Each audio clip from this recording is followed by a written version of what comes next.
Les amis, l'heure est grave, mais nous allons nous en sortir et vous verrez, nous sortirons grandis de cette épreuve. Alors aujourd'hui, j'ai décidé de vous parler de 3 mots. J'ai décidé de vous parler de tennis, d'arrobase et de vaccin. Il est toujours bon de connaître un petit peu les origines de sa langue et parfois son étymologie. Alors je vais commencer par le mot tennis et en même temps faire une petite dédicace à mes amis du club de Saint-Yrieix en Charente et à tous les amateurs de tennis en France. Et une petite pensée émue aussi à tous nos joueurs qui ne pourront pas jouer Roland-Garros en juin et qui vont donc certainement pouvoir s'entraîner avant de reprendre en septembre. Alors le mot tennis, à vrai dire, est un mot français, contrairement à ce qu'on croit. Le mot tennis vient en fait du jeu de paume. L'ancêtre du tennis était le jeu de paume. Et le jeu de paume, on y jouait au XIIe siècle en France. Vous voyez, c'est pas d'aujourd'hui. On jouait donc à une sorte de tennis, mais sans les raquettes, avec les mains, donc avec la paume.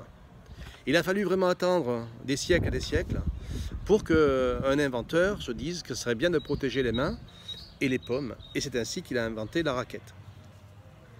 Alors, effectivement, le jeu français a traversé la Manche, est arrivé jusqu'à la cour du roi d'Angleterre. Et donc, les Anglais se sont attribués la paternité de ce mot. Mais le mot est bien français, et je vais vous expliquer pourquoi. En fait, au départ, ou du moins quand le jeu de paume a disparu pour laisser place au tennis, s'opposer sur un terrain 2 joueurs, sur un terrain rectangulaire, à peu près avec les mêmes dimensions qu'aujourd'hui, et le terrain était séparé d'un mince fil. Et donc, en fait, quand les joueurs commençaient à servir, ils criaient haut et fort « Tenez !» Tenez, et ça se prononçait au Moyen-Âge « Tenetz », parce que ça s'écrivait T-E-N-E-T-Z. Et il se trouve que donc le mot a traversé la Manche, est arrivé jusqu'à la cour du roi d'Angleterre, et c'est ainsi que le mot a été déformé peu à peu.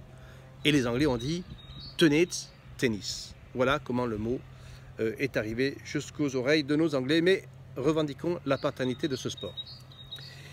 J'ai envie de vous parler également du mot arrobase, qu'on utilise tous, bien évidemment dans nos adresses électroniques. Et aujourd'hui, je pense que c'est un mot que tout le monde connaît, et y compris les plus petits. Or, arrobase est un très vieux mot qui vient du VIe siècle. Il faut savoir que les moines copistes à l'époque utilisaient déjà ce symbole. C'était le symbole arrobase, c'était le symbole, donc c'était un petit ad, AD, qui voulait dire à ou vers quelque chose. Donc c'était une préposition. Et puis un jour, un moine copiste a décidé d'enrouler le A du D. Et c'est donc devenu ce symbole arrobase.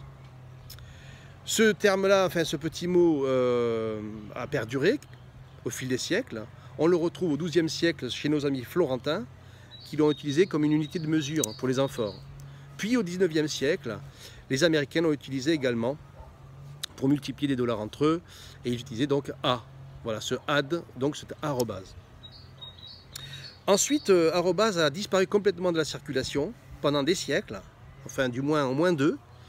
Et il a fallu que ce soit Tollinson qui redécouvre ce petit symbole.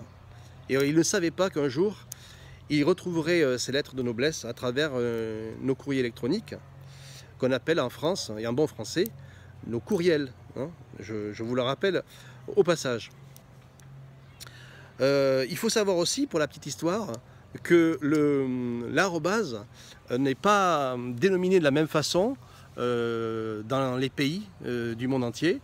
Par exemple, les Turcs parlent de l'oreille pour l'arrobase, les Serbes parlent du hafou, les Néerlandais de la queue de singe et les Danois de la trompe de l'éléphant. Donc ce petit mot a des dénominations différentes suivant les pays et les continents.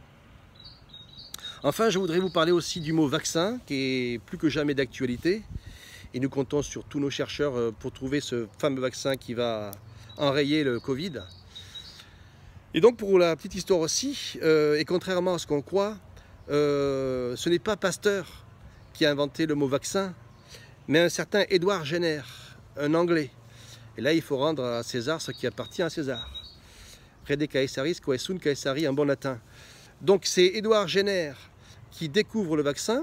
Alors vous allez voir, avec la petite histoire qui me semble assez intéressante, à vrai dire, au XVIIIe siècle, Édouard Jenner s'aperçoit qu'une maladie se développe sur le pis de ces vaches. Et cette maladie, elle va s'appeler donc la vaccine. Pourquoi la vaccine? Eh bien parce que vaccina en latin, ça signifie tout simplement le vaccin. La vache, pardon, la vache. Vaccina signifie la vache. Et c'est pour ça que ça a donné donc le nom vaccin, vous allez voir comment. Donc les paysans qui traillaient les vaches attrapaient la maladie qu'on appelait la vaccine, donc une maladie de la vache. Ce n'était pas une maladie très grave. En revanche, il y avait déjà la variole, qui était une autre forme de maladie qui était similaire, la variole des humains. Et Jenner s'aperçoit que les paysans qui attrapaient la vaccine attrapent également la variole, mais ne semblent pas affectés par la maladie. Ils semblent presque immunisés. Et c'est ainsi que Jenner se dit, bah alors pourquoi pas inoculer donc, le vaccin pour la vaccine, pour voir ce que ça donne à plus grande échelle. Il décide donc en 1796 d'inoculer la vaccine à un enfant de 8 ans, et il s'aperçoit quelques semaines plus tard que l'enfant réagit très bien, n'est pas malade, et donc un peu plus tard, il décide d'inoculer la variole, et là c'était très grave, et l'enfant réagit très bien également. Et voilà comment Jenner découvre le fameux vaccin qui va sauver des millions de gens et qui va enrayer une épidémie. Voilà, donc c'était mes 3 petits mots pour aujourd'hui. Il y avait donc tennis, il y avait donc arrobase, et il y avait donc le vaccin. Nous comptons tous d'ailleurs sur les chercheurs du monde entier pour nous trouver ce fameux vaccin qui va nous prémunir de cette affreuse maladie. Et ne doutons pas que celui qui découvrira le vaccin restera dans les livres d'histoire. Voilà. Allez mes amis, je vous demande toujours la même chose. Gardez force, détermination et courage. Et en attendant, tenez bon bien sûr.